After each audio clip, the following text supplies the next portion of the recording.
All right, man, let's talk about it. Terence Crawford. Time to change the name, man. From now on, Mr. E.R.A. The Errol Terence Bud Crawford. That's how we're going to announce him or acknowledge him from now on. Listen, man, the man said it. When they get in the ring with me, he make them look like they ain't that good. It's not like these guys ain't great fighters. They just don't look good against me because they not great fighters against him. Listen, man, that man talked a talk and then he walked it. I mean, oh my gosh. Listen, man, I love Errol Spence Jr. I love his, first of all, hats off to him. The way he carried the fight, the loss, and just, you know, he was just, integrity was intact, man, all the way. You know what I'm saying? He ain't giving no excuses. Even if he had one, like he said, he ain't going to tell us. And it shouldn't be. No excuses. It don't matter, man. All of us in life, man, any situation we ever had, if we walked into a situation, it don't matter what the situation, how the situation is presented. If we thought we could overcome the situation and we took it on, whatever fell off or whatever wasn't in 100% aligned with what we needed to do to be in full 100% alignment to complete that task, and we still took it on, thinking that we could do it at this level, then it ain't nobody's fault but ours. And then it ain't no fault. It just, hey, whatever it was, whatever the reason why you didn't win, you didn't win. You didn't win. And when you don't win, that's just what it is. You lost. So there ain't no need to sit up here and talk about why you didn't win. What you could have did, you could have won if this wasn't the situation. Well, guess what? That was the situation. You didn't win. And you accept that. Hats off to the opposition. In that moment, then you excuse me, he didn't win. Now back to Mr. E.R.A. the Errol. Like he said, this is the Bud Terence Crawford Errol. This is Terence Bud Crawford Errol. This is it. Listen, man, 4 belts. Anybody who listen to me talk, man, the accolade speaks for itself. The fight speaks for itself. What he did, man, I mean, punches. Oh, man, I done heard so many. I waited to do this. First of all, it's the best time I haven't been posting lately. I got other businesses in London, so I hadn't had a chance to really get into this, which I'm about to start setting time aside for this, because there's so many fights I didn't get to speak about that I should have got to speak about. But right now, let's stay in the moment. People were just talking about his range, his motion. He was shooting at punches in pockets. You didn't even realize that they were pockets. You didn't realize a punch could slide there. Now I understand. The Kell Brook fight, I never really understood the Kell Brook fight.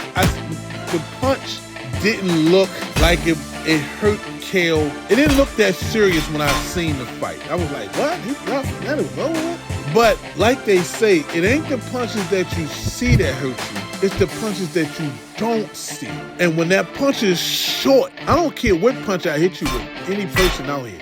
If I punch you in your face, you're going to feel it. Now, how much reaction I get out of you, as far as though knocking you out, dazing you not being fazed by it at all, those things ring. How I hit you, the timing of it, as far as though how your brain can interpret the punch will determine how it affects you. I don't have to hit you hard, but if your brain can't determine what's going on, then your legs lose grip. Your body, your balance loses its weight. Momentum is shift now. Things are off. Equilibrium is jelly. You know what I'm saying? It's bad right now. And that's what he's been doing with them punches, man. One of the things about this fight, man, that was really intriguing was the fact that you never heard anybody say Errol Spence was the better talent throughout this whole ordeal. You never heard that. Even me, when people was rooting for Errol, and I kind of wanted Errol to win the fight. And I wanted Errol to win the fight because I felt like no one was saying he had the talent. Everybody was saying Terence was the better fighter. Clearly, everybody said he was the better fighter. No one said Errol was a better fighter than Terence. No one said that. So for it to be as one-sided as it was almost like for the believers who thought Terence was going to win, boom, this is why he's going to win. We told y'all. Y'all see it as clear as evident. For the people who thought Errol was going to win, it was like, yeah, he's really that good. I was rooting for Errol, but I knew that Terence was this good. And with that being said, it's like a lot of people's like 50-50, you know. It's just like guys who were fighting against Deontay Wilder, and they were like, you know, everybody has a puncher's chance. Or with Gervonta Tank, they were like, people got puncher's chance. But this right here, listen, we've watched some good boxers out there doing their thing. I mean, Gervonta is doing his thing out there right now. Devin Haney, we watched what he did over there with Cambodia.